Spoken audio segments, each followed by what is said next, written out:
Veterinary విద్యార్థులు తమ stipend పెంపును కోరుతూ నేడు నిరసన ప్రారంభించారు.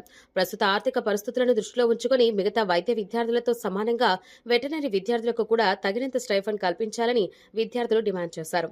విద్యార్థులకు తమ ప్రస్తుత స్టైఫండ్ అవసరాలను తీర్చేందుకు సరిపోని స్థితిలో ఉందని, రోజువారీ ఖర్చులను భరించడం కష్టంగా మారిందని పేర్కొన్నారు. ఇప్పటికే అనేక వెటనరీ విద్యార్థులు ఆర్థిక ఇబ్బందులను ఎదుర్కొంటున్నారని, దీనివల్ల వారి చదువుపై ప్రభావం పడుతుందని వారు అభిప్రాయపడ్డారు. సంబంధిత అధికారులు వెంటనే స్పందించి స్టైఫండ్ పెంపుపై సరైన చర్యలు తీసుకోవాలని విద్యార్థులు కోరారు. లేదంటే ఆందోళనను తీవ్రతరం చేస్తామని హెచ్చరించారు.